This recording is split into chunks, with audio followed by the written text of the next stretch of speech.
Bhagavate Vasudevaya. Okay. So today, okay, got it. Um,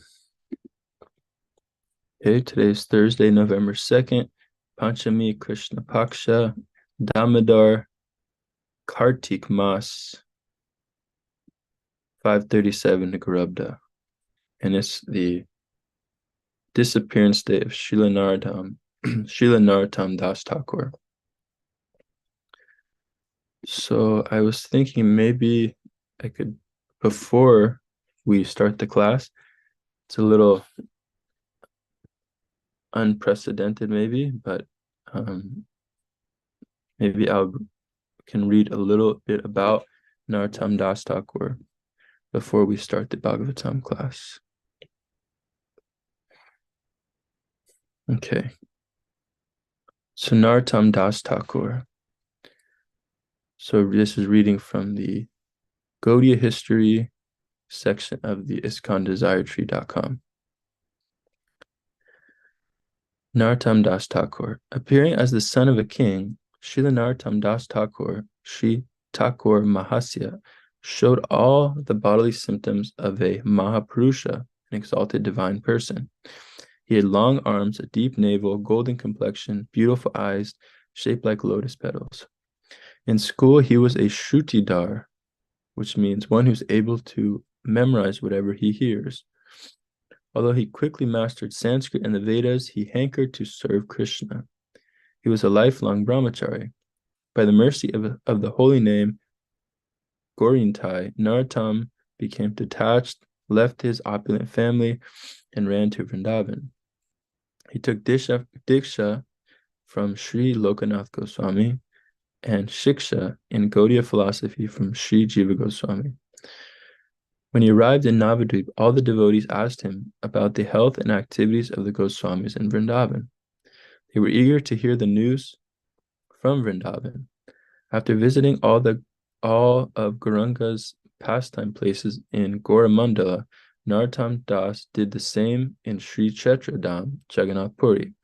Then he went to see the devotees and Sri Chaitanya's pastime spots in Shantipur, Sri Khanda, Kantanagar, Ekachakra, and Katuri Gram. In Katuri, Sri Narottam Das Thakur arranged the famous Katuri Mahotsava.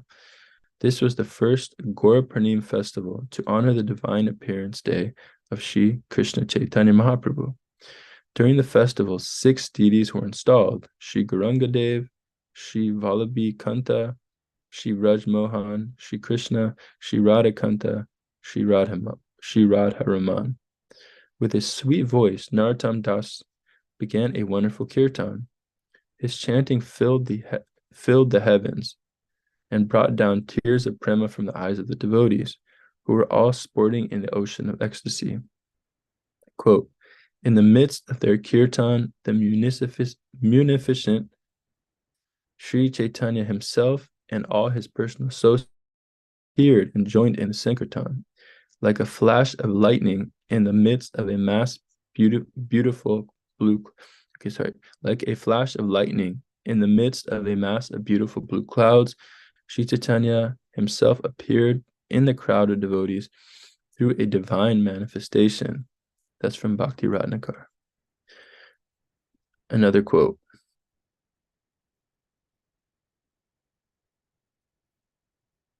At that time, although Mahaprabhu had left this world years before, many different devotees saw Mahaprabhu in different ways.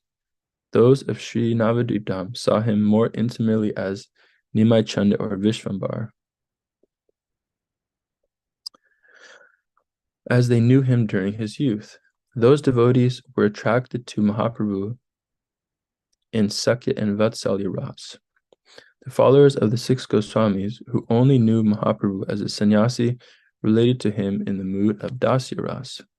And hundreds of devotees also worshipped Lord Chaitanya in an Aishvarya mood of awe and reverence. End quote.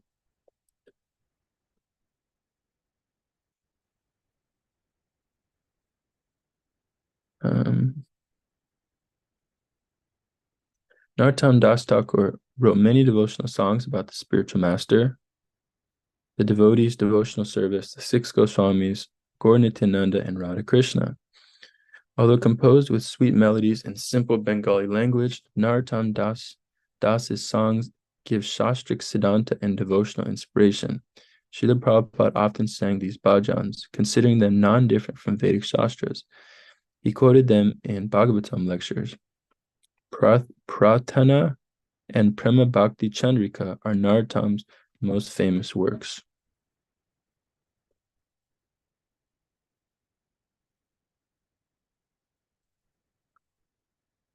Narottam Das serves Srimati Radhika as Chamaka Manjari. His samadhi is in Radha Gokulananda's temple courtyard. Yeah.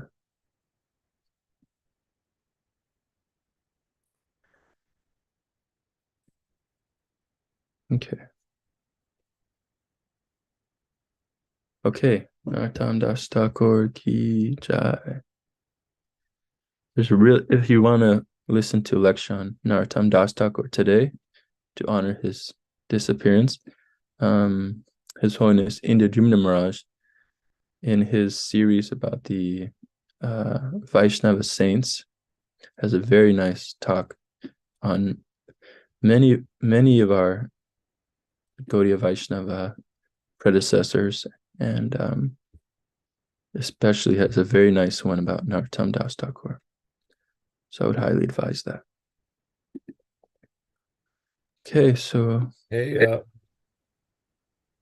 I would add a few items. yes, Prabhu. Actually, boy, you could go on all day adding items, but just quickly, briefly, Narottam Das Thakur is said to be the only disciple of Lokanath Swami, but elsewhere he is described by Srila Prabhupada at I shouldn't say elsewhere. It's in Chaitanya Charitamrita in the first chapter of Adi Leela, where the spiritual masters are described. Srila Prabhupada describes Narottam Das Thakur as being the direct disciple of Srila Krishnadas Kaviraj Goswami, the author of Sri Chaitanya Charitamrita. And he is famously the spiritual master of Srila Vishwanath Chakravarti Thakur. And Vishwanath Chakravarti Thakur, of course, was the spiritual master of Srila Jagannath Das Babaji, who initiated Bhaktivinoda Thakur. And Bhaktivinoda Thakur, of course, accepted Srila Gaurkishore Das Babaji, who became the spiritual master of Srila Bhakti Siddhanta Saraswati Thakur, who, of course, was Srila Prabhupada's spiritual master, and here we are. So a few generations back was Narottam Das Thakur. His songs are extraordinary, incredible songs. You mentioned Prartara, which is actually a collection of many songs, and they are all extraordinary. Narottam Das Thakur was an Uttama Adhikari. He was situated in the topmost platform of devotional service. But when he wrote songs, he wrote them from the perspective of a fallen soul. He presents himself as just an insignificant beggar, and very, very instructive, wonderful prayers and songs to contemplate for those of us who are not Uttama Adhikaris. But his songs, the words in his songs and prayers are said by I think it was Srila Bhakti Siddhanta, I believe, stated that the songs of Narottam Das Thakur are as good as Vedic mantras. And Srila Prabhupada certainly accepted them that way. And I think that Srila Bhaktivinoda Thakur also had something to say about that. Very, very highly regarded by all the Vaishnavas, the Vaishnavacharyas that came after him. His songs very highly regarded. So there's so many that he wrote that are well known to everyone and very popular amongst the devotees. An example is Nam Kirtan that everyone knows. Hari Haraye Nama Krishna Yadavaya Namaha. That's Narottam Das Thakur. Those names of Krishna are the first when Lord Chaitanya initiated the Sankirtan movement. His disciples asked him, how should we do this? He was instructing them to chant the holy names, and those were the first names that he mentioned to them. Chant like this, and he demonstrated chanting those names. Anyway, so so that event is immortalized in that particular song. So many wonderful songs, and to hear them, to meditate on the words is extraordinarily purifying and uplifting, and will actually deliver one to the platform of pure devotional service relatively quickly and easily. All right, I'll shut up. Hare Krishna. Thank you so much, Prabhu. Thank you, Tarka Prabhu. Yeah, I would highly recommend this lecture by His Holiness Indradurna Maharaj, as it gives a lot of kind of unknown insight that we don't usually hear about into who this great personality was and what he was like in his childhood, and some less well-known pastimes. Okay. So continuing with the scheduled reading and discussion on the Srimad Bhagavatam, I will read. Okay, so today we are on Canto 5, Chapter 14, verse number 8. I'll read the prose verse. Ata kadachin nivasa paniya dravindya anekat poja vinabhineshvasa etasyam samsaratavyam itastata paridavati. A word for word. And just I recently heard His Holiness Devamrita Swami urging us to actually read these word-for-word translations. And he mentioned that they're very important because Srila Prabhupada is actually surcharging the word for words, so giving some kind of deeper bhakti definitions behind each word.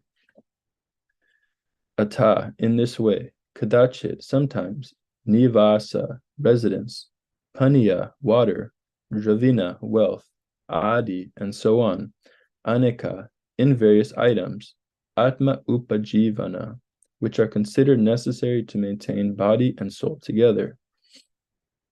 Abhinivesa, a person fully absorbed, etasyam, in this, samsara atavyam, the material world, which is like a great forest. Ita tata, here and there, paridhavati, runs around. Translation. Sometimes the conditioned soul is absorbed in finding residential quarters or apartments and getting a supply of water and riches to maintain his body.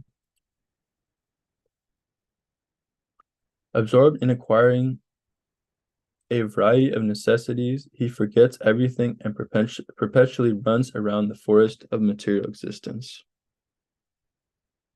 Purport. As originally mentioned, a poor man belonging to the mercantile community goes to the forest to get some cheap goods to bring back to the city to sell at a profit. He is so absorbed in the thought of maintaining body and soul together that he forgets his original relationship with Krishna and seeks only bodily comforts. Thus, material activities are the conditioned soul's only engagement, not knowing the aim of life. The materialist perpetually wanders in material existence, struggling to get the necessities of life, Not understanding the aim of life, even though he acquires sufficient necessities, he manufactures artificial necessities and thus becomes more and more entangled. He creates a mental situation whereby he needs greater and greater comforts. The materialist does not know the secret of nature's ways, as confirmed in Bhagavad Gita 3:27. Pakrite kriyamanani gunai karmani sarvasaha hankara vimudhatma kartaham iti manyate. Quote, the bewildered spirit soul, under the influence of the three modes of material nature, thinks himself to be the doer of activities which are in actuality carried out by nature. End quote. End quote. Due to lusty desire, the living entity creates a certain mental situation whereby he wants to enjoy this material world. He thus becomes entangled, enters different bodies, and suffers in them. Shri Prabhupada ki jai. Om Jnanatimirandasya Jnananjana Salakaya Chakshuranmilitam Yena Tasmai Shri Gurave Namaha Shri Chaitanya Manobhistam Stapitam Yena Bhutale Swayam Rupa Kadamayam Dadati Swapadantikam Vandeham Shri Guru Shri Yuta Kamalam Shri Guru Vaishnavamsha Shri Rupam Sagrachatan Sahagana Raghunatam Vidam Tam Sajivam Sadvaitam Sadvadutam Parijana Sahitam Krishna Chaitanya Devam Shri Radha Krishna Padan Sahagana Lalita Shri Vishakam Vitamscha Vanchakalpatarubhyascha Kripa Sindhubi Evacha Patitanam Pavanebhyo Vaishnavebhyo Namo Namaha. Jai Shri Krishna Chaitanya Prabhu Nityananda Shri Advaita Gadadhara Shivasadi Gaura Bhakta Vrinda Hare Krishna Krishna Krishna Hare Hare Hare Ramo Ramo Ramo Hare Hare. Translation again. Sometimes the conditioned soul is absorbed in finding residential quarters or apartments and getting a supply of water and riches to maintain his body. Absorbed in acquiring a variety of necessities, he forgets everything and perpetually runs around the forest of material existence.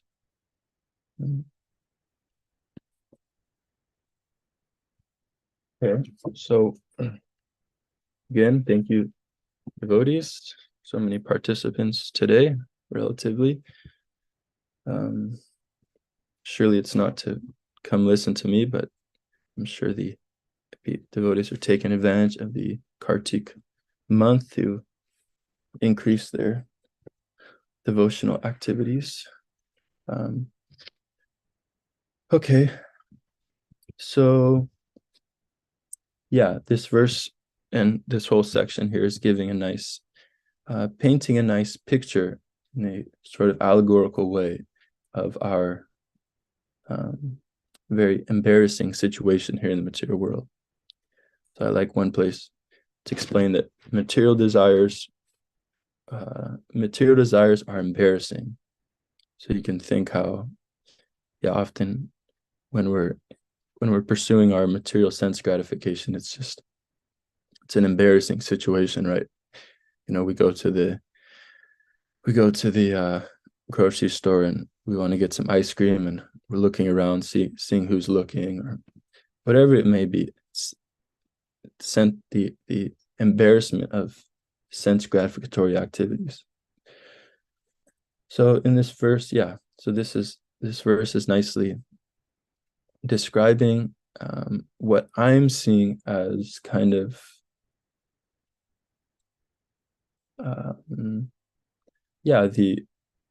the conditioned souls getting lost in the whirlpool of the material world, or here it's being described as the forest.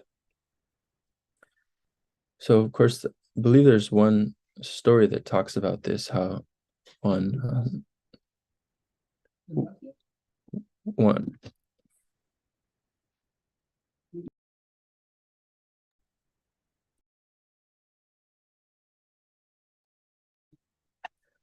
so the story tells how this disciple of a guru, the guru told him yeah, please go get me a glass of water. And then the disciple goes out and gets distracted and, starts engaging in all sorts of activities, forgets his, you know, seemingly easy mission that he was given, the task he was given, and then comes back to the spiritual master after so much time and finally with a glass of water. And spiritual master is like, okay, I just asked you to simply give me a glass of water and it took so long.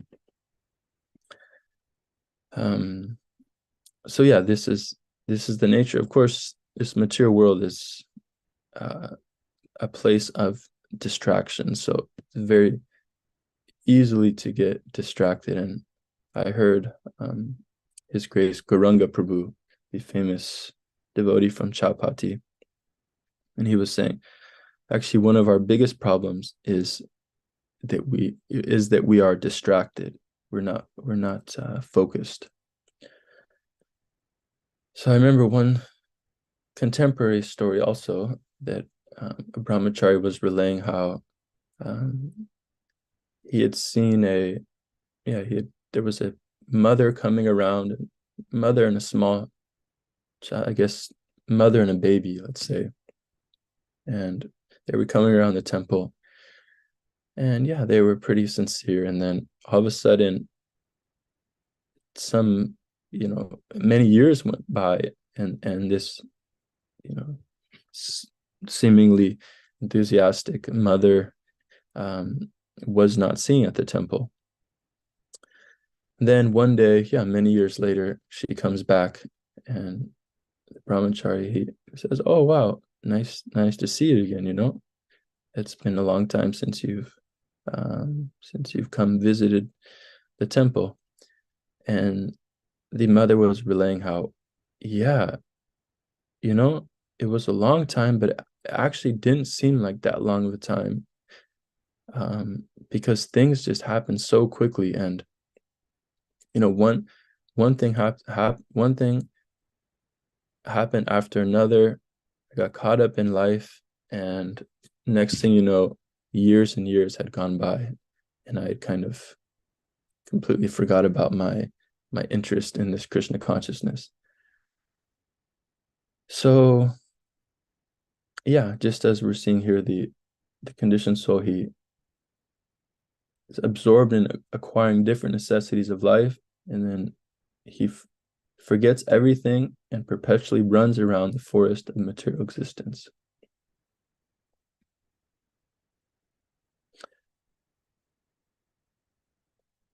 So yeah, I really like this point that was brought up recently on his Vyas Puja, my spiritual master, His Holiness Devamrita Maharaj. He was mentioning how, yes, this place is obviously a world of discomfort. And one way we can see that is just because we hear Prabhupada saying, right, using this term, the struggle for existence. So we can actually analyze that, yeah, pretty much so much of our day, so much of our energy is actually just used to mitigate the miseries of our existence. So it's getting quite cold here now. And yeah, just for a simple walk across the street, 100 feet, had to put on a few jackets, had to wrap my chet around, had to get my warm socks. I had to spend all this time just for a short walk. And then I get there, take off the jacket, take off the cheddar, and then, do my activities in the temple. And then when I go back, put back on the cheddar, put back on the jacket. So we're constantly in this world where we can just think about how much we're actually doing just to maintain the body. Sometimes we don't think about it. We think, oh yeah, these are just this is just the activity. This is just what life is about. I get up, I brush my teeth, do my laundry, fold my clothes. I prepare prasadam like this. But actually, it's these activities actually take so much time, and this is the struggle for existence. So it's very you know, bhakti in bhakti we're cultivating two things: cultivating the knowledge about the realm, the transcendental world, which is beyond this material world. And we're also cultivating knowledge of, how miserable this material world actually is. So these things go side by side. Vidyam cha vidyam chaya. Sri Ishapanishad tells us that we should actually know these two things side by side. So we should realize, yes, this material world, it's a place of discomfort. I'm constantly just struggling against the perpetual suffering that's there. If I don't eat, if I don't sleep, it's suffering. So so this is the nature of the world, that we should actually become more and more disillusioned by. So of course, in order to come to this devotional practice, or in order to be convinced of this devotional practice, we had to, in some way, kind of have realization of this. So the devotees are actually very intelligent, because they know that sense gratification isn't the all in all. I remember myself, I was in college, I just couldn't enjoy. I tried this, I tried that. I was becoming so frustrated. So one day I came home after a party, and I just remember just falling onto my bed, and just for the first time ever, literally for the first time ever, this was 21 years, in 20 years into my life, I actually made a prayer. I actually acknowledged the existence of God, and I actually made a prayer that, God, please help me, because I realize now that I actually cannot enjoy in this world. I actually, all the suffering and failed attempts, they actually culminated in that moment of me just falling flat on my face in my bed, just crying and saying, God, please help me. This world is obviously obviously there's no enjoyment. So of course I was kind of praying, like, please let me enjoy. And I guess in a sense, that prayer was possibly heard, because now I am pursuing the greatest enjoyment. But yes, it's devotees come to these realizations of the nature of this material world, and it's actually, it's very important. And it's very important because it's very important to be constantly reminded. That's why we're told Nityam Bhagavata Sevaya, to constantly hear, not just, I hear sometimes and then I go do whatever. We have to, the nature of the conditioned soul is to forget. So we're constantly, we're advised to constantly be reminded of these things again and again and again and again. And because we can't, in this life, we can't lose focus, and we can't forget about those activities that will actually help us to transcend. So there's a term, His Holiness Dev Maharaj gives this term the mass consensual trance. So mass, of course, a lot of people, consensual trance. So everyone has voluntarily signed up for this being in a trance-like, zombie-like state of the material world. Like this verse in the Bhagavad Gita says, all living entities move as if on a machine. So I always imagine, like, people on a conveyor belt, just childhood, they're going going down the conveyor belt, childhood, education, college, family, grandkids, death. Then it's just over and over again like this. And yeah, it's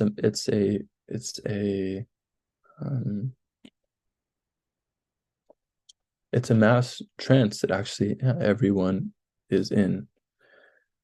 And of course we hear that, that this mass trance can only be broken by the fortunate contact with the devotee. The devotee is like if one's stuck in a well, and then a devotee drops a rope down to the devotee and picks them up. So I heard this statement quoted by His Grace Vaisheshika Prabhu that Prahlad Maharaj is saying that there's no one has ever actually found a cure to the material existence, a cure to the problem of material existence. No one has actually found the key to being happy. Not one person. So you can think of all these philosophers, all these historians, all these so-called great personalities, but they all actually fell short of what they were searching for. All these educational institutions, this whole, everyone actually fell short of the goal that they were actually searching for, which is, they search for eternity, Satchidananda, eternity, bliss, and full knowledge. Is actually what the soul hankers for. But trying to achieve things, trying to achieve these things on the material platform, it's unfruitful activity. It just causes frustration. As Einstein is quoted to have said that a problem cannot be solved on the same platform that it is. So there's stories of this, of course. Like there was one famous athlete, and this famous athlete, apparently he was a star American professional star football player and a star baseball player. And this is unheard of, and he actually went on to be in championships for both of those sports. And he had reached the pinnacle, famous women, all this. And then what happened? He saw that he couldn't enjoy, so what did he do? He tried to drive himself off a cliff. So one can just think that, how, I work so hard. Like I can imagine like a high school, someone in high school, an athlete in high school thinking, yes, if I reach this position, then I'll be happy. So I'm going to work so hard, try to reach this param gatim, this desired goal, destination of being the topmost athlete, thinking that it'll make them happy. But here in this case, we see this athlete, he was a professional athlete in 2 sports, went to 2 championships, but had it all, everything, but still wasn't happy. So this is the nature of the material world. We're told again and again, Kalayama Sasvatam, that the world is like a place of anxiety. So if we're actually surprised in this world when anxiety comes, then we're like a fish being surprised that why is this world wet? It's like, or if one of us jumps in the ocean and says, I don't know why, but somehow I'm feeling a little wet. It's like, bro, you just jumped in the ocean. Um, so one wouldn't be surprised that way, in that way, and similarly, one shouldn't be surprised that I'm in this world of anxiety, and I'm in anxiety. So we don't know we don't. This world is very completely fickle place. Padam padam ya padam natesham. It's danger at every step. We don't know what's gonna happen. It's it's like, we're literally teetering on a very unstable ground. Some places literally, in places where there's earthquakes, literally on unstable ground. And we we have to accept this, that at any moment I could die, any moment the worst, the most tragic thing could happen. And therefore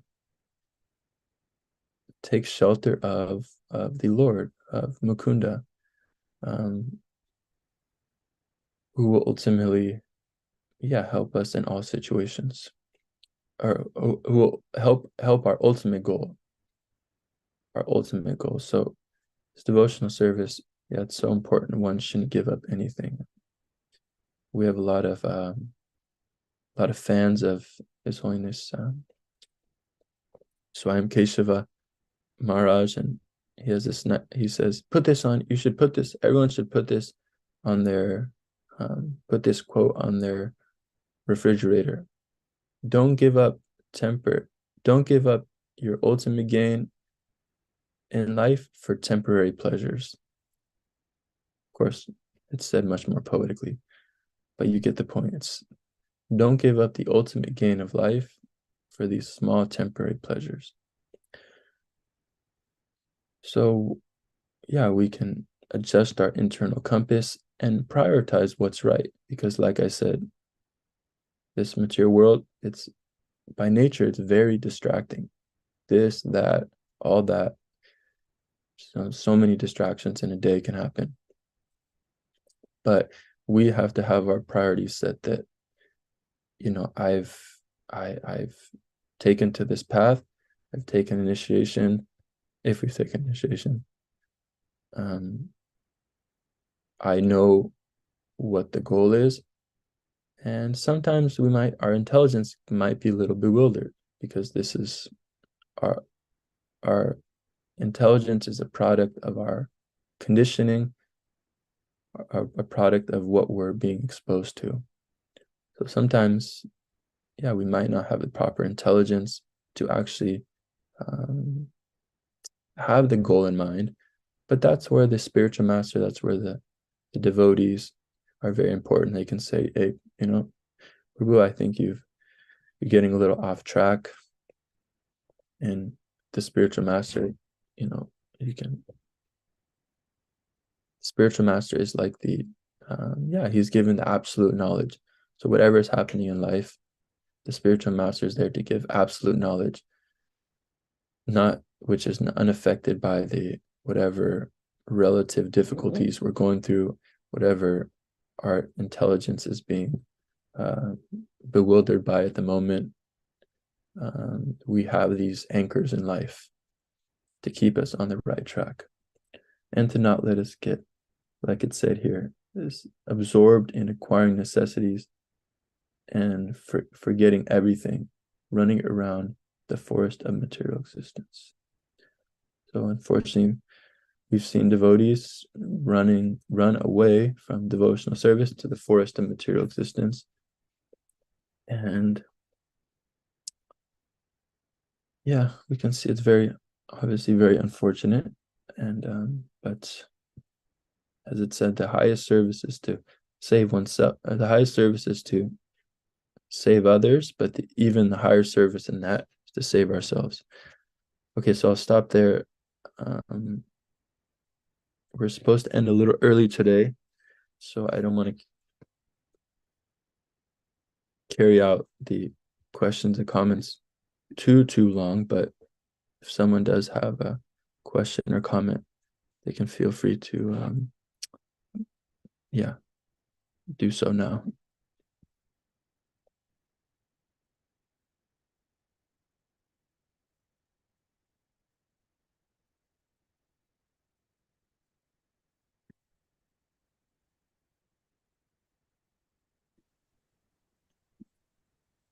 Hare Krishna, Prabhu.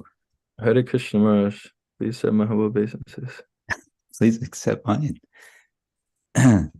Thank you for your nice discussion.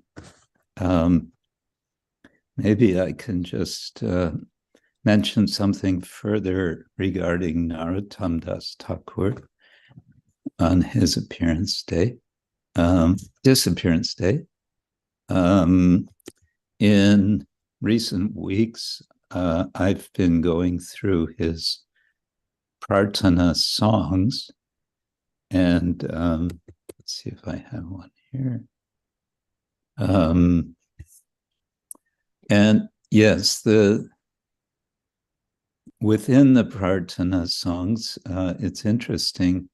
I appreciate Taraka Prabhu's point that he's, of course, on the topmost platform of Uttama Bhakti, and in his songs, he expresses the moods of one who is not on that platform. There are, in some of his songs, interesting expression of anticipation of being on the highest platform, meaning being engaged in intimate services to Shri Shri Radha Krishna. And in some of these songs, the word kabe is there. When will the time come when I will be like this? And we know also from a song of Srila Bhaktivinoda Thakur, Kabe Habe Bolo Seidi Namar. But there's one song we had. There's a group that I meet once a week, and one thing we do is go through one of the songs. So in this song, which is Swabishta Lalasa, song number 6, can be found in Krishna Kirtan songs. The first line says, Kusum ita Vrindavane, nachata shikigane, pika kula brahmara jankare, priya sahachari shange, gaya jaibe ronge, manohar nikunja kutire. And the translation of, I believe, from what's his name, the nice devotee who translates Vrindavan, Dasarat Sutta, yes. Vrindavan is filled with blossoming flowers, the dancing of peacocks, and the sounds of cuckoos and bumblebees. When, in the association of the dear gopis, will I melodiously sing in a charming cottage in a grove of Vrindavan? So Dasyarat Sutta Prabhu, I believe it's his translation, he kind of adds this question, kabe, which is, I think, legitimate, sort of carrying over from previous songs, although the word doesn't, as far as I've found, appear in this song. But what I thought is interesting here is Gaya Jaibe Ronge, I will sing. Well, Narottam Das Thakur, one of the special features of Narottam is we know that he was very prominent as a singer of kirtan, establishing a kind of new form kirtan singing, which then carried over and became an important aspect of our tradition. So anyway, this anticipation of being in the direct association of Radha and Krishna, I think, is an interesting and significant expression of Narottam Das Thakur that we can take inspiration from. We can anticipate approaching Krishna. So that's my comment.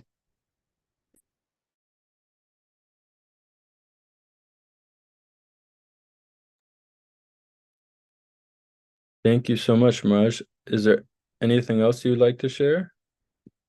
I'm sure there's many eager ears here on the call.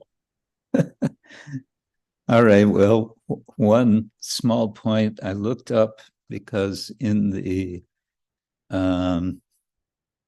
Sanskrit of the verse we have, what is it? Samsara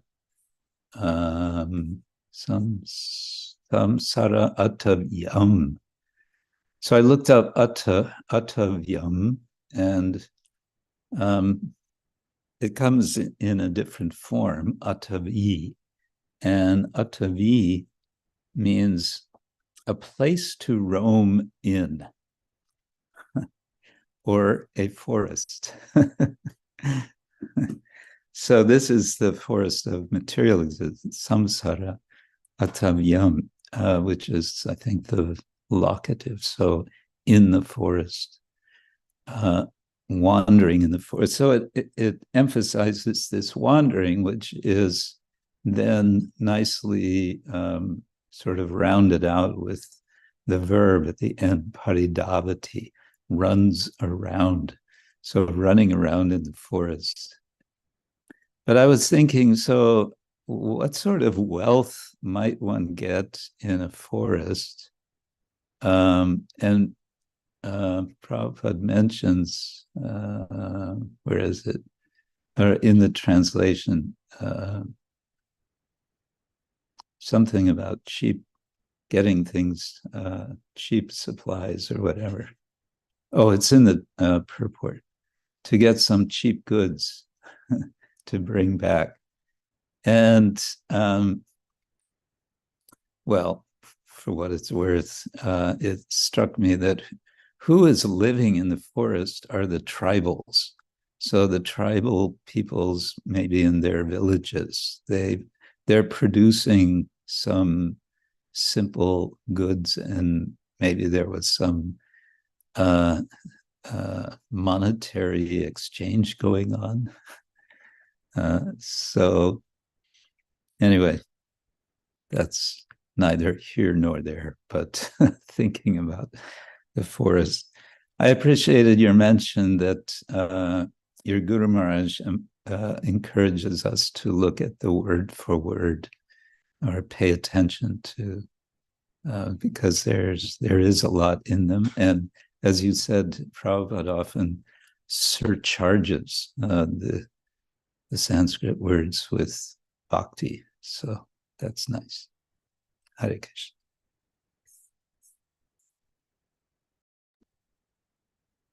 Hare Krishna. Thank you. Thank you so much, Maharaj, for nourishing us with all these insights, and yeah, this nice point about Narottam Das Thakur's hankering on the highest platform, and how we can also hanker in that same way. Okay, so thank you, devotees. This will end here. Srimad Bhagavatam ki jai, Shri Prabhupada ki jai. Gaur Premanande Hari Hari Bo. Hare Krishna.